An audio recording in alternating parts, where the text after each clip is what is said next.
ჰოლა, ეს არის კალოკასტის მე-4 ეპიზოდი და ამ ვიდეოსთვის გადავწყვიტა, რომ მეპასუხა კითხვებზე. ამიტომ კითხვების დასმა ვთხოვე ჩემს ძვირფას აუდიტორიას Instagram-ზე. აქ მაქვს კითხვები და ძალიან საინტერესო კითხვები იყო ხალხო. რანაირად?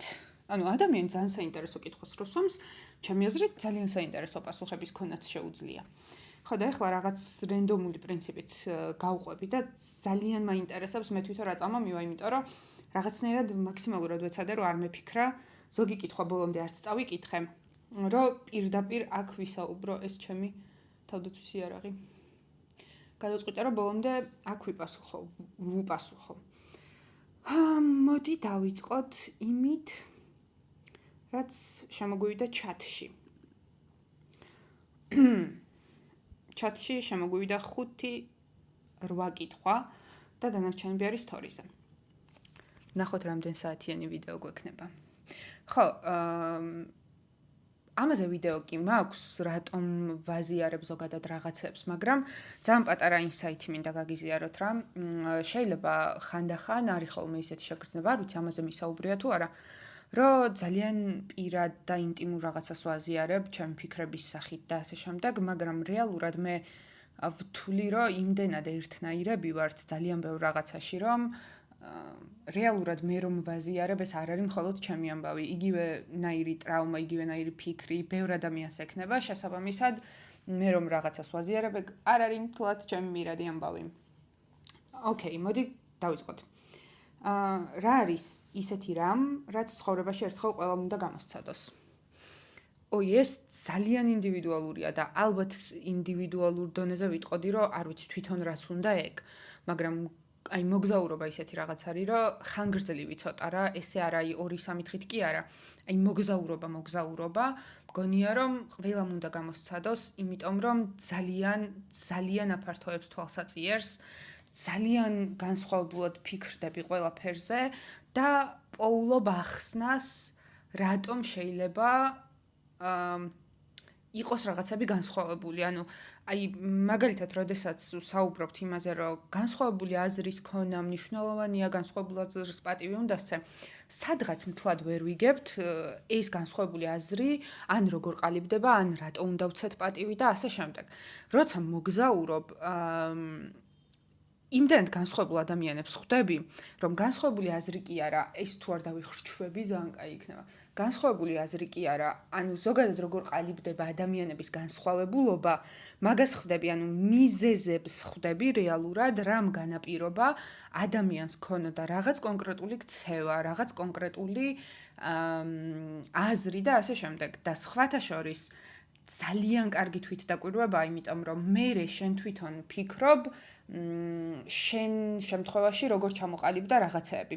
ეხლა მაგალითად, რომ სხვადასხვა კულტურებს რო უყურებ და სხვადასხვა წარმოშობის ადამიანებს ესაუბრები, ხვდები მათ ერთნაირ რაღაცებს. რაც მე გაგყავს იქ, რომ ხვდები შენს ხალხს რა აქვს ერთნაირი. და მანამდე რომ რაღაცა შეიძლება შენი თვისება გეგონა, მე ხვდები რომ შენი თვისება კი არა, ერის თვისებაა და როგორ აყალიბებს კულტურა პიროვნებას, აი ამის გაცნობიერება ჩემი აზრით შეუძლებელია მოგზაურობის გარეშე. აი პირდაპირ ამ პროცესის გამოცდა, რომ რეალურად თურმე როგორ ყალიბდება ყველაფერი.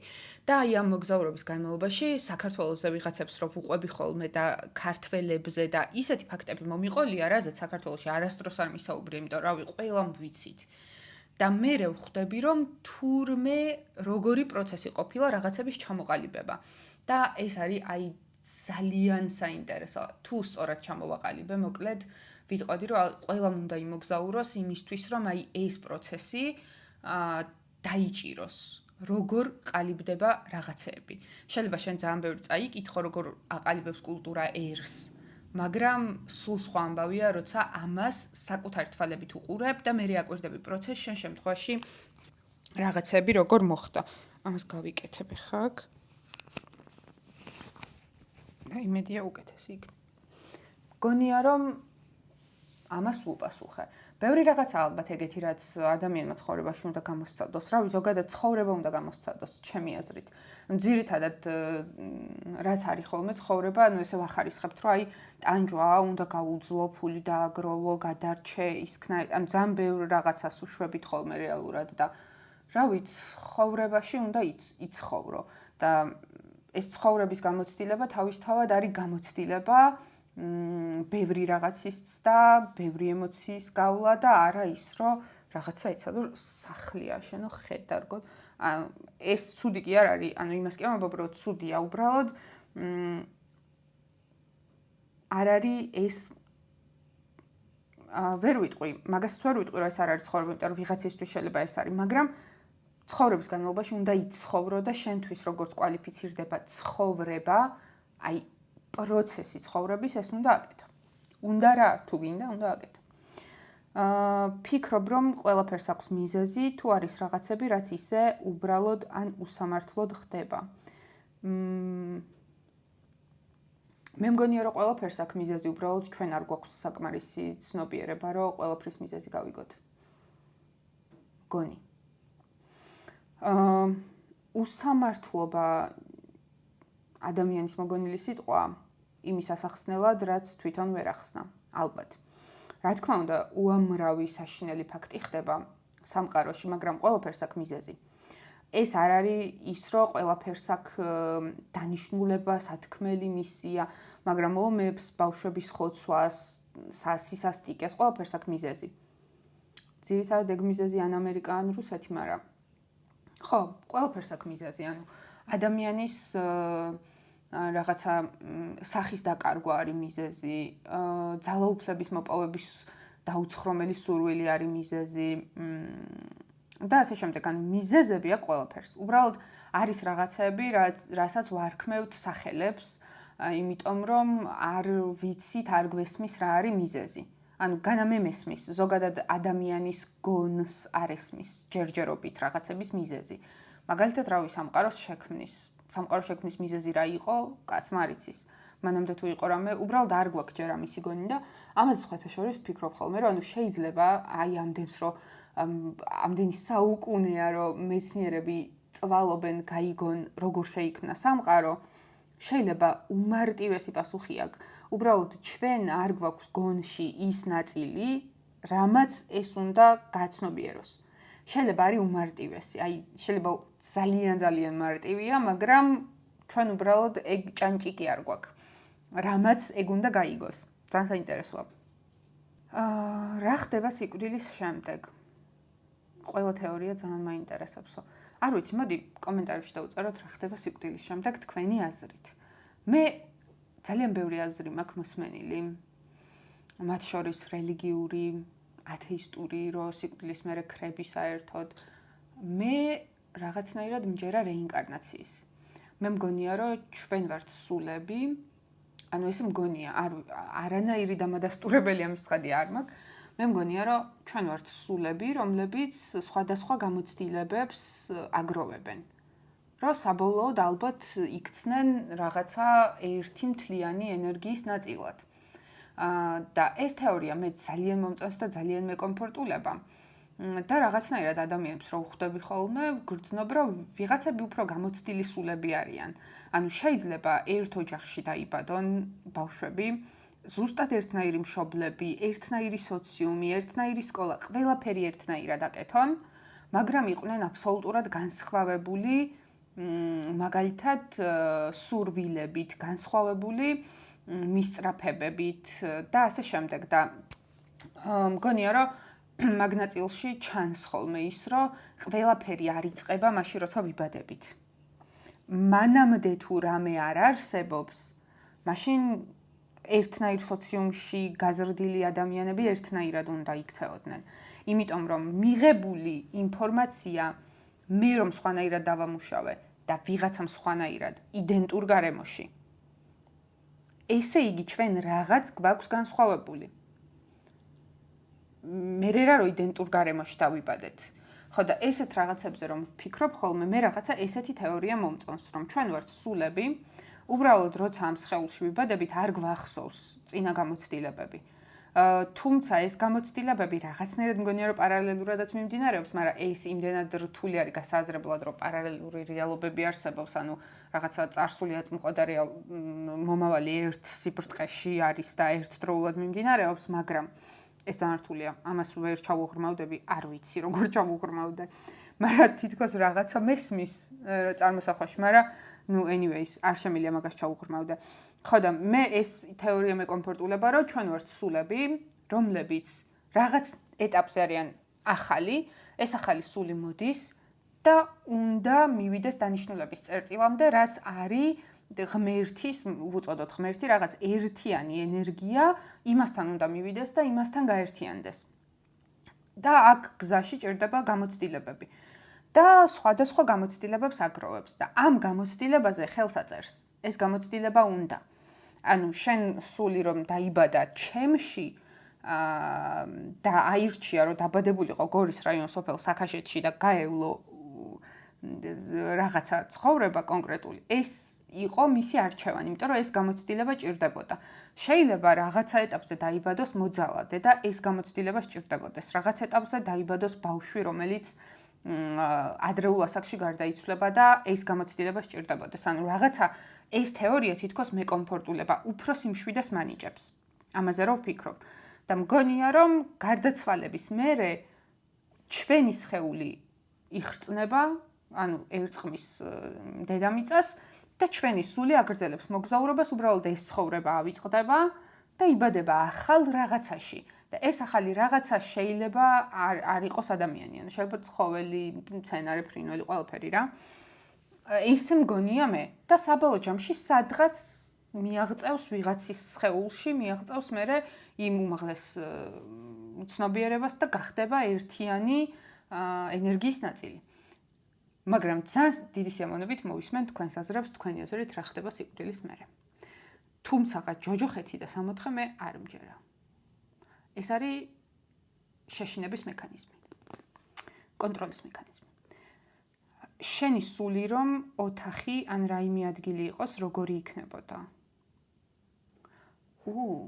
აუ ისე ძალიან რთულია, ეხლა მაგალითად ეს რო წარმოვიდგინე, გავაცალკევო ჩემი სული, ჩემი ხასიათისგან, ჩემი ცნობიერებისგან, იმიტომ რომ ჩვენ ვერ ვაკვალიფიცირებთ სული რა არის. აუ ძალიან უცნაურია. რა გამოცდილებებსაც ვგრძნობ რომ ჰქონდა ჩემს სულს, მგონია რომ იქნებოდა ძალიან ქაოსური ოთახი, რომელსაც აი თუ არ დაალაგებ, ვერაფერს ვეღარ დაატევ შიგნით. რაღაცა ეს წამომივიდა, ეხლა უცებ. თუმცა ალბათ მაგაზე პასუხიც გავეცი უფრო ჩემი ცნობი, ალბათ უფრო იმიდან, რაც ჩემს თავში ხდება და არა იმიდან, რაც ჩემს სულში ხდება, იმიტომ რომ ვერ ვხვდები ეხლა სული რომელი ნაწილია ჩემი. თუმცა მე მგონია რომ აი ეგ ნაწილი არის ძალიან სუფთა, ძალიან ერთიანი შეფასების და აბსოლუტურად სხვა კონსისტენცია, რომლის აღქმაც ჩვენი გონით არ შეგვიძლია. რაღაცა ესე მგონია. შენს ცხოვრებაში სად გრძნობ რომ ხარ, რა ეტაპზე? ძალიან საინტერესო ეტაპზე ვარ. მე ხლა ვარ ეტაპზე, სადაც აი ესე რო აღვწერო ჩემი ახლანდელი ცნობიერება და ჩემი ზეცნობიერება, აი ესე მეჭიდავებიან, ისიქით მიმათრევს, ესექით მიმათრევს, მე არ ვიცი რა ვქნა და ვზივარ და ვეწევი. სიგარეტს ოღონდ, სხვა არაფერს. ანუ ძალიან გარდამტეხ ეტაპზე ვარ. ჩემი ასაკისთვის დამახასიათებელია, ანუ რაღაც დიდი გარდატეხები ხდება ხოლმე ესეთ ასაკებში და მე 33 წლის ასაკში კიდე. მე მგონია რომ ვარ უდიდესი ტრანსფორმაციის წინ და მჭირდება რაღაცა ნაბიჯები, რომ ეს ტრანსფორმაცია გავიარო და აბსოლუტურად ჩემზე არის დამოკიდებული, მტკივნეულად გავივლი ამ ტრანსფორმაციას თუ შედარებით მშვიდად. და ამას განაპირობებს ჩემი ნაბიჯები. უბრალოდ რასაც ვგრძნობ რომ ეს ტრანსფორმაცია არის, ჯერჯერობით ბოლომდე არ მომწონს, როგორი პერსონაჟიც მოდის. ანუ მე ვგრძნობ რომ გავხდები რა ამ ტრანსფორმაციის მერე ვიქნები უფრო მეტად მენტორი, უფრო მეტად მასწავლებელი, ძალიან ბევრი რაღაცის, ოღონდ ცხადია, ეგ ტრანსფორმაციას სწავლის პერიოდსაც მოიცავს. რაც მგონია რომ არის ჩემი მისია, მაგ მისიის სრულად შემსრულებელი გავხდები. მაგრამ ამ ეტაპზე იმდენად ცოტა გაუცხოება მაქვს მაგ პერსონაჟთან, იმდენად მაღიზიანებენ გურუები, მასწავლებლები და ასე შემდეგ, ოღონდ აქ გააჩნია რა სახის, იმიტომ რომ აი როცა გვარიგებენ და გვასწავლიან არ შემილია. ჩემთვის მისაღები ფორმა სწავლის არის ჩვენ ადამიანები, ჩვენი ცნობიერებით და არა შენ უნდა ეს გააკეთო, შენ უნდა ეს შეცვალო, შენ ეს რო გაწუხებს, ეს უნდა გააკეთო ამ შემდეგ. ანუ მითითება და მრიგებლური ტონი არ მომწონს. და ეგ რომ არ მომწონს, მთლიანად მიჩენს გაღიზიანებას ამ პერსონაჟების მიმართ, მასწავლებლების და გურუების მიმართ. ოღონდ ცხადია არ ვსაუბრობ ეხლა იმაზე, რომ ესენი მართლა გამაღიზიანებლები არიან, ანუ არანაირი ობიექტურობა ეხლა ჩემს რაღაცა შეგრძნებას გეუბნებით რა, რომელიც რა თქმა უნდა არის გაუცხოების ნაწილი და ამას ჭირდება shadow work-ი, იმიტომ რომ გაღიზიანებს ეს შენში არის დასამუშავებელი და არა მასში. შესაბამისად ამას მე რა თქმა უნდა ვიაზრებ და ტრანსფორმაცია ზუსტად ამას მოიცავს. უბრალოდ ამის დამუშავების ნაწილი უნდა გავიარო, რომ მე ეს ტრანსფორმაცია მოვიდეს. მე სანამ ამ მოგზაურობაში წამოვიდოდი, ზუსტად ვიცოდი, რომ უდიდეს ტრანსფორმაციას ვიწყებდი და რა თქმა უნდა, ბევრი პატარა გარდასახვები გავიარე, ძალიან ბევრი, ოღონდ პატარები და მშვიდად არ მქონია რაღაცა დავეცი და დავიფერფლე და აღვდექი, იმიტომ რომ რაღაც ეტაპიდან მგონია, რომ ეგეთი კატასტროფული ტრანსფორმაციები აღარ ხდება, ანუ ეგ მოხდა უკვე 3 წლის წინ, საიდანაც მე ყველაფერი ახლიდან დაიწყო და ეხლა ეგეთი რაღაცები აღარ ხდება, ანუ გაცნობიერებები და რაღაცა ინფორმაციები ისე მოდის, რომ აღარ ჭირდება ამას მოვკვდე და ახლიდან დავიბადო. ხო და ამ ეტაპზე მგონია, რომ აი მაგ ნაწილში ვარ, სადაც ის მეკაჩება ჩემი რაღაცა უმაღლესი ცნობიერება, რომ მოდი და ბოლომდე გააკეთე ის, რაც შენი მისიაა და მართლა ვგრძნობ ამ მისიას. მაგრამ ჯერჯერობით ეს მისია ვინც უნდა შეასრულოს ამ პერსონაჟთან მაქვს გაუცხოება. ამიტომ ჯერ პატარა shadow work-ები მჭირდება, რომ ამ პერსონაჟთან უფრო სიახლოვეში მივიდე და მერე ეგ ტრანსფორმაციაც მოვა. და მეც ვეჯაჯგურებ მაგ ტრანსფორმაციას, ანუ რაღაცებს ვაკეთებ, რომ ამდეთ წავიდე და თან მაქვს შიშები. მეშინია პირველ რიგში იმის, რომ არ დავკარგო ყოფიერება, არ დავკარგო აი რაღაცებით ტკბობა და მე არ დავიწყო ის, რომ აი რაღაცა ხინკალი არა ჭამოთ ხალხო და ანუ აი არ მინდა რომ სრულად გავხდე რაღაცა გურუ პერსონაჟი, რომელიც არაფერ ყოფიერს და მიწიერს არ აკეთებს, არ ჭამს, არ სვამს ისეთს და ასეთს და ასე შემდეგ რაღაცა არ მომწონს ეგ, იმიტომ რომ ცხოვრების გამოცდილება ძალიან მომწონს და მე მგონია რომ ჩემი მისია ზუსტად ეგ არის, რომ ესეთი უნდა ვიყო. ეს მგონია, ანუ ამ ფორმატით მუშაობა და მოქმედება არის ჩემი მისია. თუმცა, როდესაც რაღაცა ცოდნები მოდის, უმარტივესია თავი დაკარგო. ანუ უმარტივესია რაღაცა გააცნობიერო და მე გეგონოს, რომ აი, გავსხივოსნდი და ეხლა მე მაქვს ყველაფრის უფლება.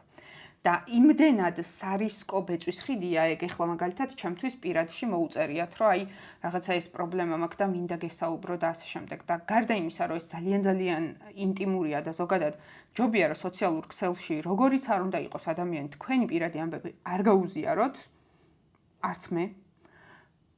ამის გარდა არის ჩემი მხრიდან უდიდესი პასუხისმგებლობა. მე სოციალურ ქსელში ვსაუბრობ იმას, რაც საკუთარ თავზე გამომიცდია, ან რაზეც მიფიქრია. რაც შეიძლება თქვენს გამოცდილებებთან, ძალიან ბევრი ადამიანის გამოცდილებებთან მივიდეს ახლოს, იმიტომ რომ უნიკალური არაფერი არ გვაქვს დიდად. თან ვართ, თან არ ვართ უნიკალურები. მაგრამ, როდესაც ადამიანი რაღაცა თავის პრობლემას მიზიარებს, მე არ ვიცი, როგორ უნდა ვემუშაო სწორად. მე არ ვიცი, როგორი კითხვა უნდა დავსვა სწორად. მე არ ვიცი, თან შეიძლება ეს იყოს რაღაცა ახალი თემა ჩემთვის. არ ვიცი. და უმარტივესია მე თავი დავკარგო და ავდგე და პირადი სესიები ჩავატარო. მაშინ, როდესაც ამის კომპეტენცია არ მაქვს. შეიძლება ამის ისეთ ხიბლში ჩავარდე, ხა ადამიანები რომ წერენ, რომ აი რა კარგია და თერაპიას გავს შენთან ლაპარაკი და რო გისმენ ძალიან მომწონს და ასე შემდეგ და ასე შემდეგ. ამან შეიძლება ისე დამიბუსტოს ეგო, რომ ჩემ მისიაც დავკარგო და ყველაფერიც და ჩამოგიჯდეთ 1 საათიან სესიებზე და რაღაცები ვაკეთო, რისი კომპეტენციაც არ მექნება და დაგაზიანოთ. დავაზიანო ადამიანები. ეს ძალიან დიდი ბეწვის ხიდია და იმდენად მეშინია, რომ ამ გზაზე სიარულით ეს მორალური კომპასი არ გამიტყდეს. ბერმუდის ამ კუთხეში არ მოვხვდე. ხო და მაგისიც რომ მეშინია ეს შიში რა თქმა უნდა ბლოკავს ამ გზას და ამ ტრანსფორმაციას. ძალიან ბევრი ვილაპარაკი ამაზე, მაგრამ ხო ეგ არის. რა არის ყველაზე რთული მოგზაურობისას? პურის მონატრე. ძალიან მენატრება კარგი პური. ყველაზე რთული მოგზაურობისას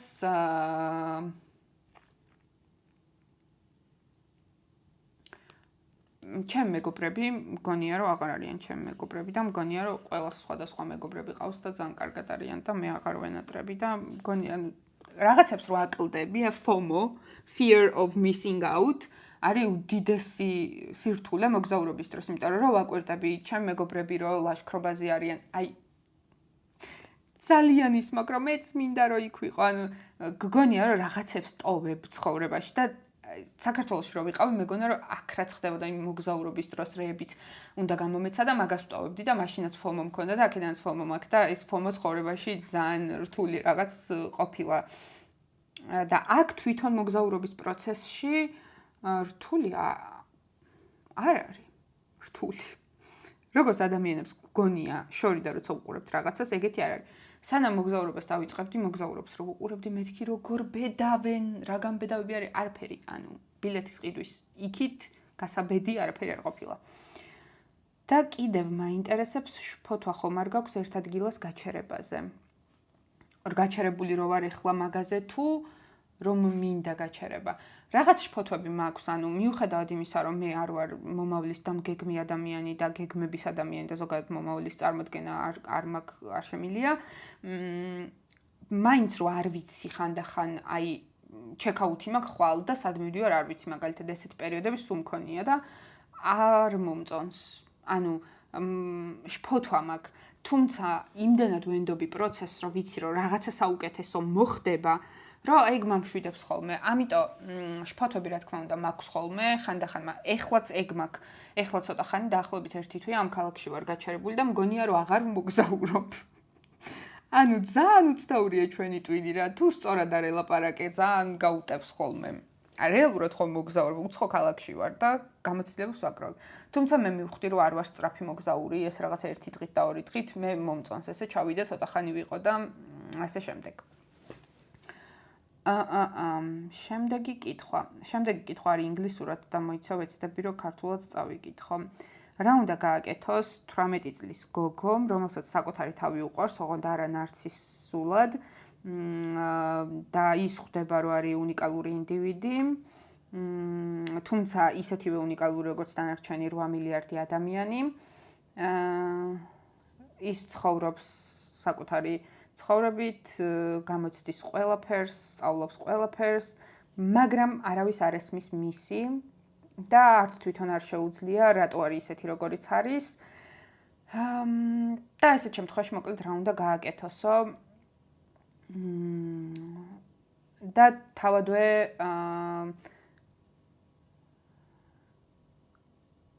ოკეი, მოკლედ კითხვა არის ეგეთი შინაარსის. ამაზე მაგალითად რაღაც უპასუხებ, იმიტომ რომ ვერ მოვითმინე. და ამაზე მაქვს ესეთი პირველ რიგში, ანუ ძალიან პატარა ასაკია, 16 წლის ასაკისთვის, რომ გამოცდილებებზე და ეს რაღაცებზე ფიქრობ, ეს ძალიან მაგარია უკვე, ანუ 16 წლის ასაკში მაგრა ვიტანჯებოდი და ძალიან ბანძ ლექსებს ვკითხულობდი და ვწერდი და ტკივილში ვიყავი. ზოგადად 16 წლის ეს ისეთი ასაკია, რომ ისედაც რასაც არ უნდა წარმოადგენდე, მაინც გგონია რომ არავის შენი არ ესმის, იმიტომ რომ ეგეთი ასაკია და ესე უნდა იყოს და ეგ ეტაპი გასავლელია. თუმცა ძალიან სახალისო არის რეალურად კომუნიკაციები და ცხოვრება. ანუ როცა გგონია რომ სხვებს შენი არ ესმით და პირველ რიგში ვერ გაიგებს ადამიანი იმას, რაც უბრალოდ არ ესმის. ანუ ეს კი არ არის რომ ჩემი არ გესმის. ეს უბრალოდ არ გესმის. ანუ უბრალოდ ეს თემა არ გესმის. ეხლა მე რო დამიჯდეს ვინმე და მესაუბროს ქიმიაზე, ვერ გავიგებ. იმიტომ კი არა რომ იმ ადამიანის კომუნიკაცია არ მესმის, ზოგადად არ მესმის ეს ქიმია რა. ხო და ესე არის ვიღაცას რომ რაღაცაზე ველაპარაკებით და არ ესმის, არ ნიშნავს რომ ჩვენი არ ესმის, უბრალოდ არ ესმის. და ასევე ძალიან სახალისო და საინტერესო გამოცდილებებია ხოლმე, როდესაც ხვდები რომ ადამიანს ვერ ესაუბრებ იმაზე, რაც შენი ინტერესია, ესაუბრე იმაზე, რაც მისი ინტერესია. და შეიცვალე შენი პერსონაჟი და გახდი რაღაცა ისეთივე სოციუმის წარმომადგენელი. ანუ ძალიან საინტერესოა და ძალიან სახალისოა. აი მართლა ძალიან სახალისოა რა, ექსპერიმენტის დონეზეც რო ჩაატაროთ. ჯერ იმიტომ რომ ყველას ყავს ჩვენ ეგეთი პერსონაჟი. ჩვენ ხო სხვადასხვანაირი პერსონაჟები ვართ. და არ არის აუცილებელი რომ მე რომ რაღაც იდენტობა მაქვს, მუდმივად ამ იდენტობაში ვიყო. ანუ რატო არა, ეხა დავჯდები და გავხდები ჭორიკანა 2 საათით. აი რა უჭირს? და ვისაუბრებ ვიღაცები რომ გათხოვდნენ და რაღაც. ანუ გავერთობი ხა მე იქიდან რომ გამოვალ 100 წელი არ ვილაპარაკებ, მაგრამ იმ ადამიანების სოციუმში გავერევი, იმ ადამიანებს ვესაუბრები. ანუ ეს არ ნიშნავს რომ ვიღაცა ვიღაცაზე მაღალ დონეზე დგას. ესე არ მგონია, იმიტომ რომ ყველას თავისი ცნობიერების არეალი აქვს, რაშიც მოძრაობს. და ის რომ რაღაცა შეიძლება ერთმანეთის არ გვესმოდეს, რაშიც გვესმის იმაზე შეგვიძლია კომუნიკაცია და საკუთარი პერსონაჟების თამაში. ანუ თეატრს გავს რა, იმიტომ რომ შენ ეხა ვინც არ უნდა იყოს, ესე თავი გამოვიდოთ ეხა დაიჭორაობა არ მიყვარს, როგორ არ გიყვარს, ან შანსი არ არის არ გიყვარდეს. შეიძლება უბრალოდ გადაწყვეტილება მიიღე, რომ ეს არ გაინტერესებს, ეხა არ მაინტერესებს 100 წელი ვიღაცა რო გათხოვდა, ანუ არ მაინტერესებს. მაგრამ შემიძლია რომ შევიცვალო ჩემი პერსონაჟი, ჩამოვუჯდე სოფელში ჩემ მეზობლებს, რაღაცებზე რომ ჭორაობენ და რავი, ავყვე ცოტა ხანი 1 საათი. ძალიან საინტერესო გამოცდილება. და თან გამოცდილება და თან ხვდები, როგორ როდესაც ადამიანებთან აი ესეთ თამაში შედიხარ, ეს არ არის რომ ყალბი ვარ ან რაღაც, არა, იმიტომ რომ ყველას ყავს ძალიან ბევრი პერსონაჟი. როცა ესეთ პროცესში ხარ, ანუ ძალიან საინტერესოა და თუნდაც ოჯახის წევრებთან, მე ისეთ ბება ურთიერთობა ოჯახის წევრებთან. იმიტომ რომ ისინი რო ვერ მოყვებიან შენს ინტერესებში, შენ შეგიძლია გაყვე მათ ინტერესებს. თუ პრიორიტეტი არის რომ ურთიერთობა არსებობდეს, ამის მოგვარება შეიძლება. და ეს არ ნიშნავს რომ მე ჩემს თავზე უარს ვიტყვი და მე ფიქრს შევწყვეტ. ანუ არა, არ ნიშნავს რომ ჩემს თავს ვუჩრდილობ და უკან ვაჩოჩებ იმისთვის რომ ურთიერთობა შევინარჩუნო. არა, რატო? ეხლა თუ დედაშენს არ ესმის შენი ინტერესის სფეროები, ნუ შეგიძლია ისე დაილაპარაკო რომ რაღაც დაინტერესო. მაგრამ ძირითადად ეს ეხლა ამ ტექსტში რაც იკითხებოდა არის ვალიდაციის მოთხოვნა, რომ აი გაღიარონ, მიგიღონ და ასე შემდეგ და გითხრან რომ აი კარგი გოგო ხარ ან რაღაცა დაინახონ შენი სიღრმე, მაგრამ ვერ დაინახავენ, ეგ არის შეუძლებელი ფაქტი. როდესაც ადამიანს თავად რაღაც სიღრმე არ აქვს, რაღაც კონკრეტულში, ყველას თავისი სიღრმე აქვს, მაგრამ რაღაც კონკრეტულში. თუ თავისი სიღრმე რაღაც დოზაზე ჩერდება, იქამდე გაჩერდება შენ შემთხვევაშიც ვერ დაინახავს. შესაბამისად, ცოტა შეგიძლია რომ გაერთო. მე ძალიან მიყვარს ხოლმე ეგეთი გართობა. რა გვაქვს შემდეგი? შემდეგ კითხვა იყო Facebook-ზე და ძალიან ცნობილი იყო, იმიტომ რომ Facebook-ზე სტორიებზე საერთოდ არ მეხმაურებიან ხოლმე. როგორ ვუყურო ამ სამყაროს, როგორც გამოსაცდელ დროებით ადგილს. არ ვიცი, იმიტომ რომ მე არ ვთვლი, რომ სამყარო არის გამოსაცდელი ადგილი, იმიტომ რომ რისთვის გვწდიან არ ვიცი, ან ვინ გვწდის. ანუ არ ვიცი, შეიძლება არის რაღაც თეორიები, რომლის მიხედვითაც, ნუ მაგალითად ეხა რელიგიური თეორიები არის ეგ, რომ სამყარო არის გამოსაცდელი და აქ თუ გამოცდას ჩააბარებ, მე სამარადისო სამოთხეში იქნებიან რაღაცაში. მე არ ანუ ჩემთან ვერ რეზონირებს ეგ ნაწილი რას კარგად და არ მგონია რომ ესე არის. კაცმა არ იცის როგორ არის, მაგრამ არ მგონია რომ ესე არის. მე მგონია რომ ცხოვრებას უნდა უყურო როგორც ცხოვრებას, როგორც გამოცდილებას, როგორც ანუ ჩემი აზრით ადამიანის ცხოვრებაში არის ორი დიდი ეტაპი რა. პირველი არის, როდესაც ცხოვრება არის ტანჯვა, რომელსაც უნდა გაუძლო, გადაიტანო, იბრძოლო, რავი, სახე გაიხიო და მეორე არის ეტაპი, როცა აცნობიერებ, რომ ცხოვრება არის გამოცდილება და უბრალოდ უნდა იცხოვრო. უბრალოდ უნდა გამოსცადო და ყველაფერი ამ გამოცდილების ნაწილია. და კარგი რაღაცაა მომენტ ცხოვრება რა. ანუ ყველა ცხოვრება არ არის კარგი, რა თქმა უნდა, იმიტომ რომ რავი, აი ღაზაში ბავშვები იხოცებიან მაგალითად და იმ ადამიანებს რო უთხრა, ეხლა ცხოვრება კარგიაო, იქნება კატასტროფული დაცინვა ცხადია. თუმცა ეხლა ამ მდგომარეობაშიც ჩვენ ვართ, შეგვიძლია გვაქვს იმის ფუფუნება, რომ გავიაზროთ, რომ ცხოვრება არის უბრალოდ ცხოვრება. იქ შენ რას გააკეთებ, როგორი მოძრავებ, რა გამოცდილებას დააგროვებ, როგორი ცხოვრებ, არის მთლიანად შენზე დამოკიდებული. შეიძლება მთლიანად თუ არა და ეს იდეა თუ ძალიან გვაშინებს, შეიძლება 80%-ით. რაც ასევე ძალიან დიდი პროცენტია. ხო და არ ვიცი ამ კითხვას ზუსტად როგორ ვუპასუხო, იმიტომ რომ თითქოს არ ვეთანხმები, ამიტომ არ ვიცი როგორ უნდა ვუყუროთ ცხოვრებას, როგორც გამოსაცდელ ადგილს. მე არ მგონია რომ ვინმე რამისთვის გვცდიდეს. როგორ მიხვდი რა გინდოდა რომ გეკეთებინა? ძალიან ბევრი დაკვირვებით, ალბათ. და ბევრი რაღაცის ცდით, იმიტომ რომ ძალიან ბევრი რაღაც ვცადე ცხოვრებაში. მე არ მგონია რომ ადამიანი მიხვდები რა გინდა თუ ბევრი რამე არ ცადე, თუ თლად ვუნდერკინდად არ დაიბადე და თავიდანვე არ გაქვს რაღაცა არჩეული ნიშა. ეს არ ყოფილა ერთი ეტაპი, ანუ ერთი ცალი მომენტი არ ყოფილა, როცა მივხვდი რა უნდა მეკეთებინა, მაგრამ აი ამ შემთხვევაში ალბათ უფრო რაღაცა გულისხმას უსმენ რა, რომ რა გაბედნიერებს და მნიშვნელოვანი ამბავი არის კიდე, რომ რას აქვს შედეგი. რასაც შედეგი აქვს, არ გულისხმობ ფულში, სხვადასხვანაირად იზომება შედეგები რა, რასაც შედეგი აქვს, რაშიც თავს გრძნობ ავთენტურად, ის მგონია, რომ არის შენი. ოღონდ ეს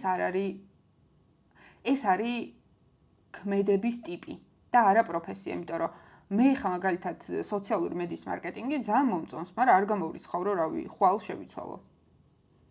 და აღარ ვიყო სოციალური მედიის მარკეტინგი. მე რაც მინდა რომ ვაკეთო, ეს არის ჩემი გამოცდილების და ცოდნის გაზიარება. ვსა. ეგ მინდა რომ ვაკეთო. ადამიანებს დავეხმარო.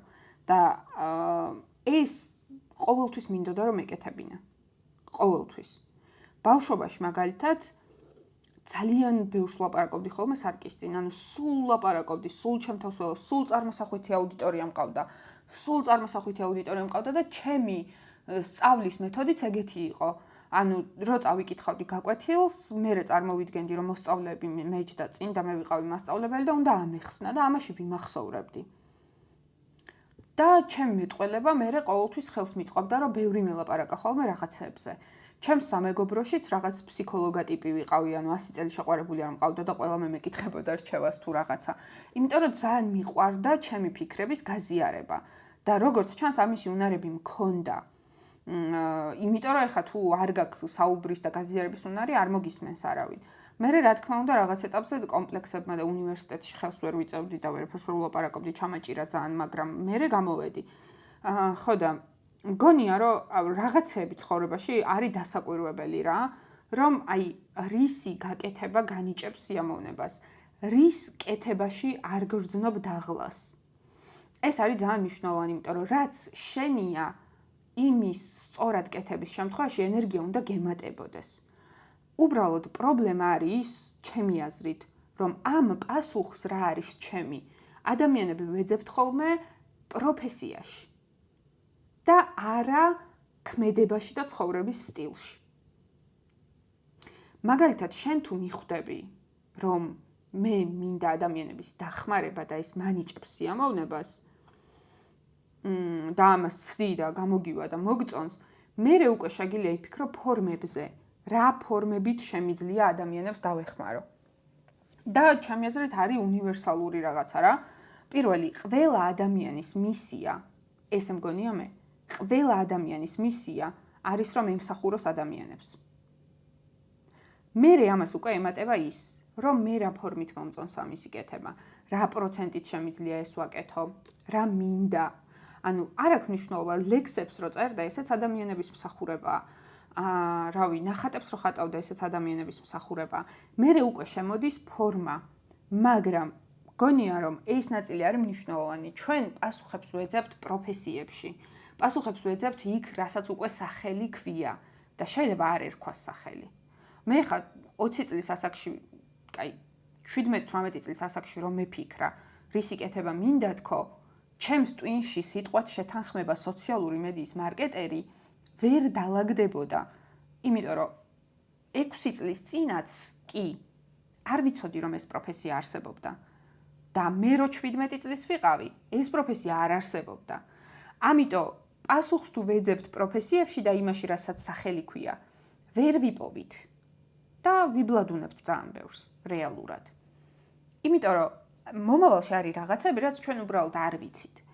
უბრალოდ ჩვენ უნდა ვეძებოთ ფორმები, რაც მომწონს, რაც თავს მაგრძნობინებს ავთენტურად, რაშიც მგონია რომ მართლა მე ვარ, რასაც ვაკეთებ, ან რაღაც ქმედებაში, ან რაღაც თქმაში და ასე შემდეგ. ანუ უფრო უნდა ვეძებდეთ ფორმატებში და ქმედებაში და არა არსებულ პროფესიებში. მე არ მგონია რომ იურისტობა იყოს ვინმეს მისია. იურისტობა არის გამოხატულება ერთ-ერთი ფორმა მისიისა და ადამიანის მისია შეიძლება იყოს სამართლიანობისთვის ბრძოლა და ადამიანების დახმარება და ამაში გრძნობდეს უდიდეს დისკომფორტს. და ესეთი მისია შეიძლება ქონდეთ ბევრ ადამიანებს და ერთი გახდეს ადვოკატი, მეორე გახდეს პოლიციელი, მესამე რა ვიცი, საერთოდ სხვა ამბავში წავიდეს, ანუ შეიძლება მისია იყოს ერთნაირი, მაგრამ გამოხატულებებში უკვე იპოვონ თავიანთი კომფორტი. ეგ უკვე შენი ხასიათიდან მოდის, რომ აი მე როგორი ხასიათის ტიპი ვარ რა. მე მაგალითად უნივერსიტეტებში ვერ ვისწავლე, იმიტომ რომ თავიდან დებილი მეგონა. მე მივხვდი რომ ვერ ვსწავლობ ეგეთი ფორმატით და მე არ შემიძლია 4 წელი ცოდნა ვაგროვო იმის იმედით, რომ ოდესმე გამოვიყენებ. მე რო რაღაც ვიცი, ეხლავე თუ ვერ ვიყენებ, დავივიწყებ უბრალოდ, ანუ ძალით დავივიწყებ თუ არ დამავიწყდებ. იმიტომ რომ ნუ რავი, არ მეკომფორტულება ესე სწავლა და რომ მივხვდი რომ პრაქტიკაში ვსწავლობდი, მე ნელ-ნელა რაღაცა სოციალური მედია გამოჩნდა და ამაში რომ გადავკონვერტირდი, მივხვდი რომ ძალიან მომწონს და ჩემი უნარი რომ მე შემიძლია კარგად ლაპარაკი, მე შემიძლია წერა, მომწონს მე სისწრაფე ქმედებებში და მომწონს მრავალფეროვნება, ამან ეს ყველაფერი კონვერტირდა სოციალური მედიის მართვაში. და ვიღაცისთვის მაგალითად სფეროების სწრაფი ცვლა ძალიან დისკომფორტულია. ვიღაცას ურჩევნია რომ სტაბილურად იყოს სადღაც პირიქით. ეს უკვე ხასიათის ნაწილია რა. მაგრამ მთავარი ამბავი არის რომ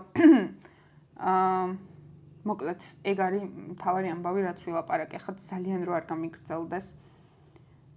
რა სტრატეგია დამეხმარება ემოციური სიძლიერის განვითარებაში? არ ვიცი რას გულისხმობ ემოციური სიძლიერე. რა არის ემოციური სიძლიერე? თუ გულისხმობ რომ აი ემოციური აღარ ვიყო, ცუდი გზა გაჩერ. მე მგონია რომ ემოციებთან მუშაობის ერთ-ერთი გზა არის ემოციების გატარება. როცა ხარ გაბრაზებული, გაბრაზდი, გამოუშვი, ვინმე არ მოკლა ოღონდ, შეგიძლია რომ სხეული დაფერთხო, გამოუშვი სხეულიდან, განიცადე, შეგიძლია შენ თავში ელაპარაკო იმ ადამიანს, აუხსნა, თუ სათქმელი გაქვს, შეგიძლია ადამიანს უთხრა. მაგრამ აი ემოციას რო განიცდი, განიცადე.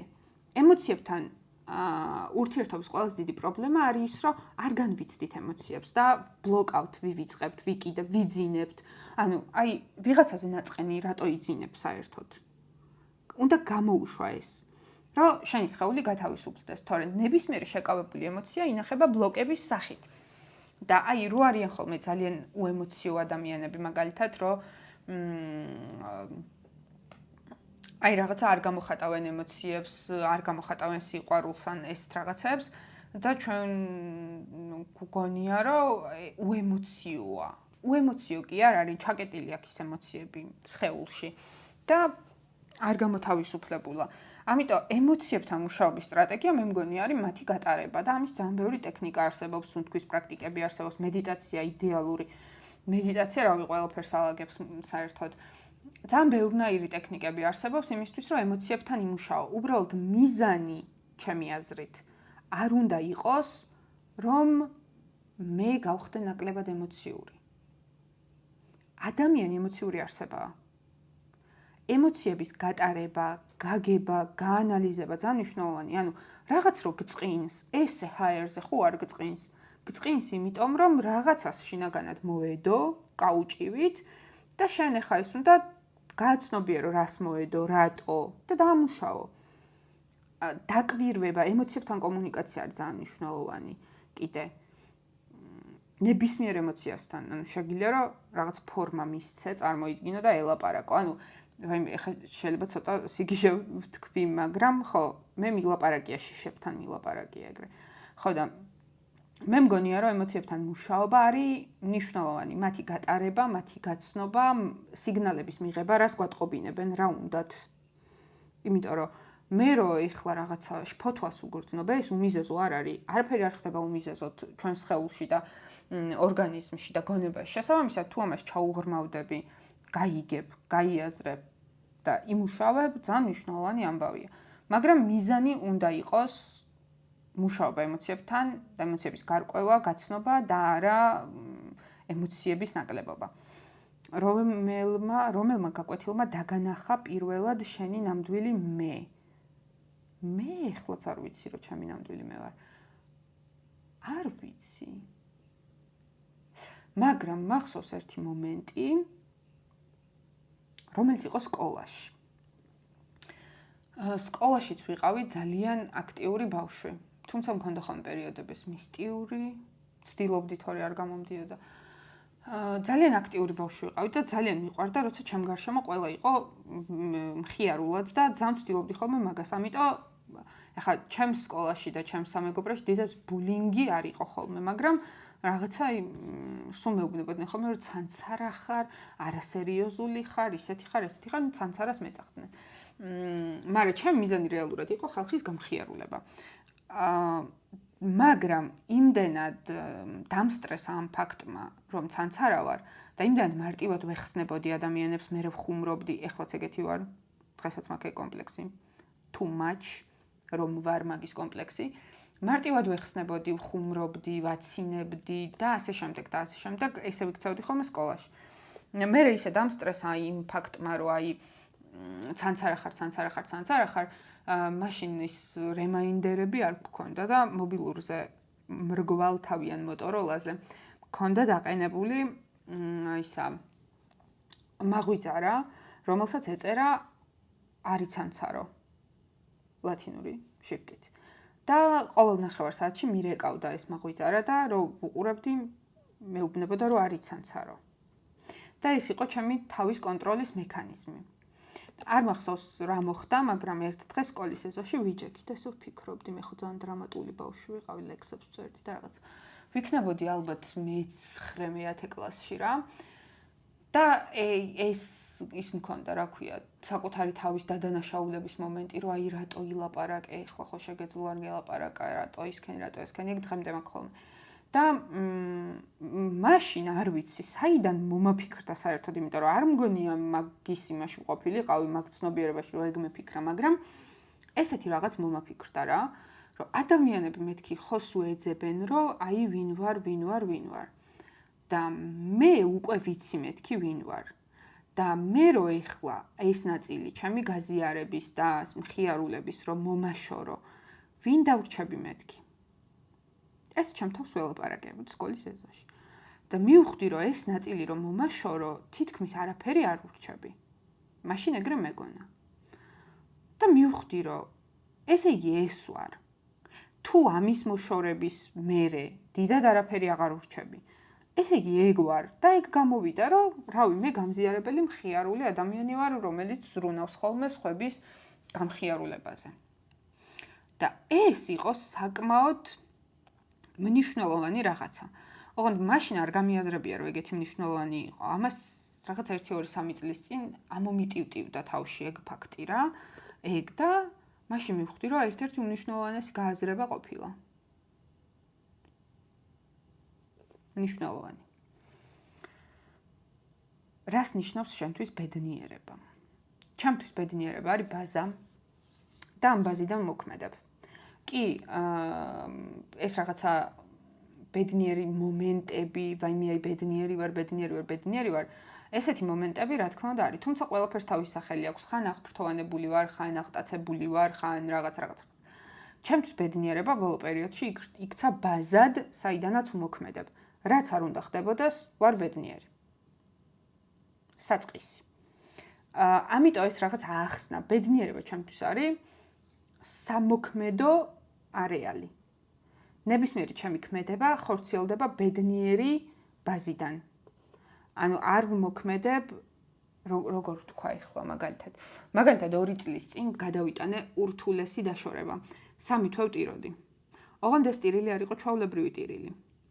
ვჯღაოდი და ჩემს გურანდას ვურეკავდი და ის სუნთქვას მithვლიდა ხოლმე, იმიტომ რომ სუნთქვას ვერ ვარეგულირებდი. ერთხელ მგონი გადაბმულად 24 საათი ვიტირე. მგონი წინა ვიდეოშიც ვახსენე ეს, არ მახსოვს, მაგრამ მაშინაც ვამბობდი რომ ვარ ბედნიერი. ანუ ბედნიერი ვარ. არც ერთ მომენტში არ ვიტყვი რომ ვარ უბედური. არც ერთ მომენტში არ ვიტყვი. ჩემთვის ბედნიერება რაღაცა ემოციიდან, მდგომარეობიდან და არის ხოლმე ეს, რომ ბედნიერება არის მოკლევადიანი პროცესი, ან ასე. ჩემთვის ბედნიერება არის ბაზა, რაზეც დაშენებული არის მერე უკვე ყველაფერი. მე ვარ ბედნიერი, რაც არ უნდა ხდებოდეს. მაგრამ ყოველთვის არ ვხტუნავ, იმიტომ რომ ხტუნავ არ არის ბედნიერება. ბედნიერება არის სადღაც სიმშვიდესთან ასოცირებული რაღაცა. ბაზა საიდანაც მე ვმოქმედებ, ჩემთვის ეს რადგან წერია შენთვის რას ნიშნავს, ჩემთვის ამას ნიშნავს. იმიტომ რომ ზოგადად არ ვიცი როგორ ავხსნა. მოგზაურობაში ადგილობრივი ენები ცოტათი შემოგესწავლა. არა, სავადიხას ძლივს ვამბობ და მაგასაც ვერ ვამბობ, ის ამშვენია. თვით განვითარებაზე რამე წიგნის წაკითხვას თუ გვირჩევდიო. ინსტაგრამზე მაგ ჰაილაითი გირჩევ, სადაც შეგიძლიათ ნახოთ ყველაფერი, რასაც გირჩევთ და თუ ეხლა იწყებთ თვით განვითარების, თვით ძიების პროცესს, მოусმინეთ აუდიო წიგნს ვადიმ ზელანდის სახელი რატო დამო რეალობის ტრანსერფინგი, რომელიც მაგმას აქვს იდეალურად ნათარგმნი და გახმოვანებული, დევს მაგმას საიტზეც, დევს YouTube-ზეც და ჩემს highlight გირჩევშიც დევს. როგორ გავხადოთ საკუთარი თავი მეტად პრივილეგური, სხვებზე ვფიქრობ სულ.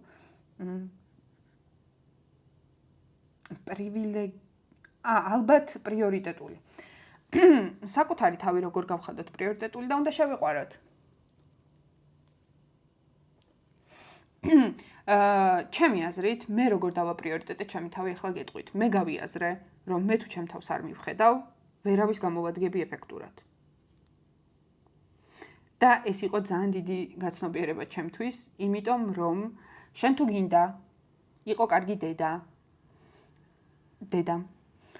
ან იყო კარგი შვილი, ან იყო კარგი მოსწავლე, იყო კარგი სტუდენტი, იყო კარგი მასწავლებელი, კარგი და კარგი ძმა და რავი, გინდა რომ დაეხმარო ადამიანს. თუ გინდა რომ იყო კარგი ვინმესთვის, პირველ რიგში უნდა იყო კარგად. ძალიან უცნაურია. არა, უცნაური არ არის, სიმართლე არის. აი აქ მგონია რომ ხელები ამიწევია ისეთ სიმართლეს ვლაპარაკობ ახლა. ანუ თუ გინდა რომ თუ ყოველთვის სხვებისთვის აკეთებ ყველაფერს, მაგრამ შენი თავისთვის არაფერს, რესურსი ამოგეწურება და ვეღარ სხვებისთვის ვეღარ გააკეთებ საერთოდ ვერაფერს. ამიტომ თუ შენ გინდა რომ სხვებისთვისაც მუდმივად აკეთებდე რაღაცას, შენ თავს უნდა მიხედო, რომ მუდმივად გქონდეს რესურსი და ძალა იმისთვის, რომ სხვებსაც ემსახურო. ეგ არ არის ცუდი სხვებისთვის რომ რაღაცას აკეთებ. გადაიწვევი უბრალოდ. და შენით თუ არ მიხედავ შენ თავს, სამყარო მაინც გაიძულებს შენ თავს მიხედო, იმიტომ სანამ გაიძულებს შეგიძლია მიხედო. ეს პატარა შეშინება ჩემგან პერსონალური. იმიტომ რომ ყოველთვის ესე ხდება რა. თუ რაღაცას შენით არ აკეთებ და გასაკეთებელია, სამყარო მაინც გაგაკეთებინებს. სანამ რადიკალური გზებით გაგაკეთებინებს, შენ თვითონ შეგიძლია გააკეთო. ანუ რეალურად პრობლემა არის ეგ რა, რომ ჩვენ ვერ ვაცნობიერებთ ხოლმე საკუთარ თავზე ზრუნვა ეგოიზმი არ არის. მე თუ არ მექნება ენერგია და ძალა, საერთოდ ვერაფერს ვერ გავაკეთებ.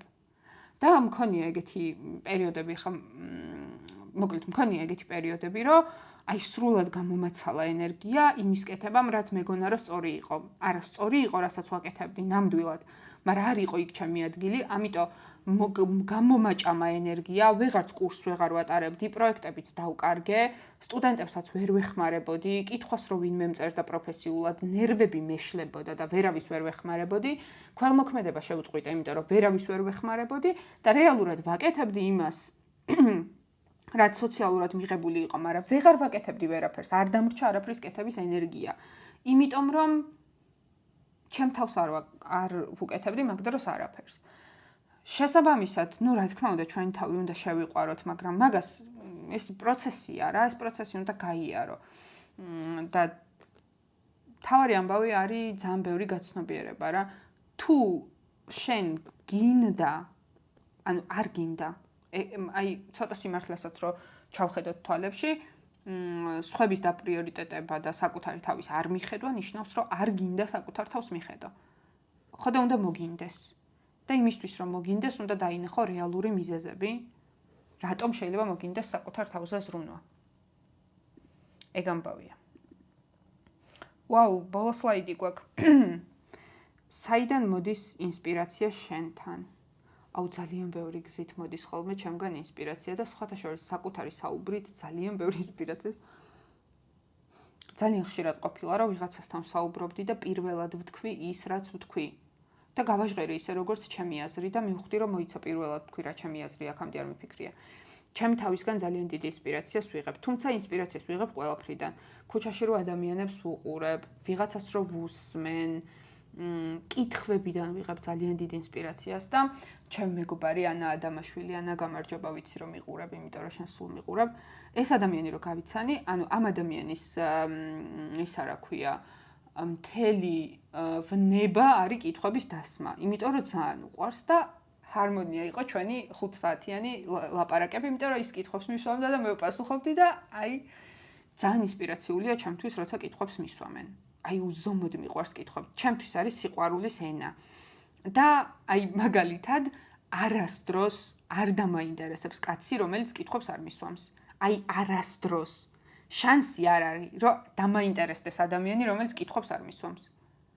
ჩემთვის არის პირდაპირ სიყვარულის ენა, როცა კითხვებს მისვამენ, იმიტომ რომ ამით ვიღებ უდიდეს ინსპირაციას, იმიტომ რომ პირველ რიგში აი კარგი კითხვა რო არის, მაგას რა ჯობია. ხა უდიდეს სიამოვნებას განვიცდი ამ კითხვებს რო კითხულობ და მერე რომ მე ვპასუხობ, ხა მერთო. ხო და აი სრული სიამოვნება გონების სულის და სხეულის. სხეული რომ აქ დამავიწყდა უცებ. ხო და ინსპირაციას ვიღებ ხოლმე მოკლედ ყველაფრიდან რა, ადამიანებისგან, საგნებისგან, ადამიანების ქცევა არის ხოლმე ჩემთვის ძალიან ინსპირაციული, იმიტომ რომ ვფიქრობ რაღაცას რო აკეთებს, რატო აკეთებს. და მე მაგაზე რო ვფიქრობ, რატო აკეთებს რაღაცას, მე მოდის ინსპირაცია, რომ აი ესე რაღაცა მუშაობს. ადამიანები სიცოცხლის ნიშნები არის ხოლმე ჩემთვის ინსპირაცია. და ეხლა რაც ფოტოების გადაღება დავიწყე, ხო მივხვდი, რომ აი ყველაფერი ყველა ჩვენი მოძრაობა ლაპარაკობს და ყველა კადრი ლაპარაკობს და ყველა ქვიშის ფანტელი აი ყველაფერი ლაპარაკობს სამყაროში და ძალიან მაგარია რა ფოტოგრაფია. თან ოლღას დასმული კითხვა რო არის. ოლღა იყო ადამიანი, რომელმაც უდიდეს წვლილი შეიტანა, რომ მე ჩემი თავი შემიყვარდა, იმიტომ რომ საოცარი ფოტოები გადამიღო. რა მოგცა თავის დროზე ყველაზე დიდი ბიძგი, ანუ რა იყო ის ბოლო წერტილი? აუ ძალიან ბევრი ბიძგები მქონდა ხოლმე ცხოვრებაში, რომ რაღაცა მეკეთებინა. ბოლო ბიძგი საიდანაც დავიწყე კარგად ყოფნის გზა იყო დაშორება 6 წლის წინ, როცა 3 წლიანი ურთიერთობა დავასრულე, გადავედი მარტო საცხოვრებლად და ამ ურთიერთობაში იმდენი ჩავდე, რომ სრულიად განულებული გამოვედი მანდედან. ანუ ერთი წამით აღარ მინერვიულია, როგორც კი ცალკე გადავედი, დავიწყე ახალი ცხოვრება. იმიტომ რომ ვიყავი სრულად დაცლილი, არც კი განმიცდია, ტკივილსაც ვერ განვიცდიდი. იმიტომ კი არა რომ დაბლოკილი მქონდა, იმიტომ რომ დავცალე, ანუ სრულად ამოვწურე ჩემი თავი და რესურსი იმ ცდილობებში და ამ ურთიერთობაში და სრულად ახალი ვიყავი. და ეს იყო როგორი რაღაცა, იცი რომ აი მქონდა ეს გააზრება მართლა მახსოვს, რომ აი ამდენი წელი ცხოვრების რაღაცა 23 წელი ვიყავი ტანჯვაში, დეპრესიაში და რავი, სიკვდილს ვნატრობდი. და მოდი ეხლა ვცდი რომ ვიცხოვრო. თავს ხომ მაინც ვერ მოვიკლავ. აი ეგ ვიცოდი რომ თავს ვერ მოვიკლავდი და აი მოდი იქნებ ცხოვრება ვცადომ, დამაწყებინა ძალიან ბევრი რაღაცა. და მართლა ეს იყო. აი შემიძლია ვთქვა რომ მართლა ეგ იყო. რა თქმა უნდა ძალიან ბევრი მტკივნეული არა, 1-2 მტკივნეული და ბევრი პატარა ტრანსფორმაცია იყო. მაგრამ აი ბოლო წერტილი მართლა ეგ მახსოვს, რომ აი სახლი ახლა თვალწინ დამიდგა, რომ დავიწყე ვთქვი, რომ მოდი იქნებ ვცადო ახალი ცხოვრება და მიუხედავად იმისა, რომ აი ამ პროცესის მერე, ამ დაშორების მერე არ მქონია არანაირი ტკივილის და მონატრების და ესეთი განცდები მოკლედ არ მქონია არანაირი, იმიტომ რომ დაცლილი ვიყავი აბსოლუტურად. ახალი დაწყებული მქონდა ცალკე ცხოვრება, როცა მახსოვს, რომ დივანზე ვიჯექი იმ სახლში, სადაც ცხოვრობდი და ეს უბრალოდ ვიჯექი მგონი უნდა გავსულიყავი სადღაც და ეს ერთიანად გამაჟრიალა და ხმამაღლა ვთქვი, რომ ღმერთო რა უბედური ვიყავი. და აი ეს როგორი გაჟრიალება იყო, იცი რომ აი გადავარდი უკან. ანუ არ ვდრამავ მართლა, აი თლიანად გამაჟრიალა უკან გადავარდი და ხმამაღლა ვთქვი, რომ ღმერთო რა უბედური ვიყავი და თითქოს ამ რაღაცამ ხმას ამოვაყოლე კიდე რაც დარჩენილი მქონდა და რა თქმა უნდა მანდედან ძალიან ბევრი რთული პერიოდი მქონდა, ქირას ვერ ვიხდიდი და ხალხი მეხმარებოდა და 1000 რაღაც, მაგრამ ფიქრობ რომ ეგ მომენტი იყო, აი მანამდე მოგროვებული ყველა ბიძგი ერთიანად გამოვლინდა მაგ პროცესში და ვთქვი რომ მოდი ვცდი და დავიწყე მცდელობა და ეს მცდელობა იყო 10 წუთი ფეხით სიარული და პოზიტიური ქუოთები სამუშაო მაგიდასთან და ესეთი ბეისიკებით დავიწყე. და მაშინ არ იყო ბევრი ადამიანი, ვინც სოციალურ ქსელში ლაპარაკობდა ესეთ რაღაცებზე რა. მერე გამოჩნდა გურანდა და გურანდას რაღაცებს ვაკვირდებოდი ხოლმე. მერე გურანდა უფრო გვიან გამოჩნდა კიდე, რავი, როდის 2 წლის წინ გავიცანი და მერე რითრითები, მერე მოკლედ ბევრი ტრანსფორმაცია იყო, თუმცა საწყისი ალბათ ეგ იყო. შენი დაკვირვებით თვით სიყვარული საიდან იწყება და როგორ? ჩემი დაკვირვებით თვით სიყვარული იწყება შეცნობით. ვერ გვეყვარება ის, რასაც არ ვიცნობთ. და ჩვენს თავებს არ ვიცნობთ. იმიტომ რომ გავურბივართ, ემოციების განცდას გავურბივართ, საკუთარ ფიქრებს გავურბივართ, საკუთარი თავის გაცნობას გავურბივართ. ანუ ის არა რომ მე ანა ვარ სოციმედია მარკეტერი და ვერძი, ანუ აი ესეთ ცნობას არ გულისხმობ, ჩვენ თავს არ ვიცნობთ. და ეს არის პრობლემა. ვერ შეიყვარებ იმას, რასაც არ იცნობ, ამიტომ პირველი ნაბიჯი არის რომ ეცადო გაერკვე საკუთარ თავში, კომუნიკაცია შემოიყვანო შენს თავში, საკუთარ ფიქრებს დააკვირდე, განასხვაო რა არის შენი და რა სოციუმის ჩადებული.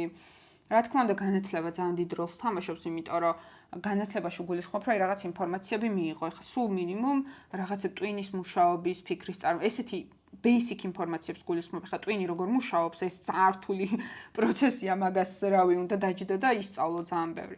გულისხმობ აი რაღაცა შფოთვის, დეპრესიის, ესეთ რაღაცების გამომწვევ რაღაცებს, ანუ იმისთვის, რომ მიხვდე შენში განვითარებული მოვლენების რა ხარ შენ, რა არის ბიოლოგია, რა არის სოციუმი. ეს ცნობა ძალიან მნიშვნელოვანია რა. ამ ყველაფერთან ერთად უნდა გაიცნო კარგად შენი თავი. ეს რაღაცა უცხო ადამიანი ვით, ადგე და გაიცნო. იმისთვის, რომ მე ნელ-ნელა შეგიყვარდეს, იმიტომ რომ ჩვენში ძალიან ბევრი რაღაცა რაც არ ვიცით და ძალიან საყვარლობაა და ძალიანაც შესაყვარებელი, მაგრამ არ ვიცნობთ. არ ვიცნობთ. და თვით სიყვარული იწყება თვით შეცნობიდან. როგორ უნდა იყო აქ და ახლა ღმერთო წარმოდგენა არა მაქვს. ნატო რა კითხვა დამისვი. და ნატას კითხვარი კიდე რა ხდება სიკვდილის შემდეგო და მაგით ვასრულებთ. როგორ უნდა ვიყო აქ და ახლა, აქ მაწერია აქ და ახლა. ჩემი აზრით, საკუთარ ცხოვრება თუ არ მოგწონს, აქ და ახლა ვერ იქნები. ეს არის უხეში ნათქვამი, იმიტომ რომ აქ დაახლა ვერ იქნები. ანუ ძალიან რთული კონცეფცია არის ჩემთვის მაგალითად რა, ამის ახსნა შეიძლება ვიღაცებისთვის პირიქით ძალიან რთული იყოს. აქ დაახლა ნიშნავს, რომ მე არ ვარ მიჯაჭვული არც წარსულზე, ანუ არ უნერვიულობ წარსულზე, დამუშავებული მაქვს და მაგიტომ არ უნერვიულობ. გადამუშავებული მაქვს ის ემოციები და ფიქრები და არ ვარ ჩაბღაუჭებული მომავალზე. და შესაბამისად უტკბები აქ და ახლა. და აი მედიტაციები მაგაში ძალიან გვეხმარება რა, აი ამ წამით ტკბობაში. თუმცა მე მგონია რომ ეს იმდენად რთული კონცეფციაა, რომ აი მართლა უნდა დაჯდე ტიბეტში და იმედიტირო წლები. თუმცა შეგვიძლია რომ ცოტა გავამარტივოთ და აქ დაახლა არ ნიშნავდეს ამ წამს და ნიშნავდეს აი ამ მოცემულობას, სადაც ახლა ვარ. ხვალინდელ დღესაც და ზეგინდელსაც, ანუ სიამოვნება ვისწავლო, ეს არ ნიშნავს, რომ რაღაც ფული არ შევინახო, ფული არ დავზოგო ან რაღაცა ვიღაცებისთვის, ხო, შენთვის განსაკუთრებით. მე მგონია, რომ აი აწმყოში ყოფნა შეგვიძლია იმით, რომ მოგწონდეს ის, რაც არის. და იმისთვის, რომ მოგწონდეს ის, რაც არის, უნდა აშენო ეს მუდმივად ჩემი აზრით რა. თუმცა ეს იმდენად რთული კონცეფციაა, საერთოდ არ ვიცი რას ვბოდიალობ. და აქ მაგ შეხსენება დეგრო, აქ დაახლა და აი დატკბი, რაც არის მაგით. არ ვიცი, ეს ძალიან რთული კითხვით დავამთავრე, იმიტომ რომ ტექნიკა არ ვიცი როგორ ვიყო. თითქოს რაღაც დონეზე მესმის ტვინში, მაგრამ ტექნიკა არ ვიცი როგორ უნდა იყოს ეგ.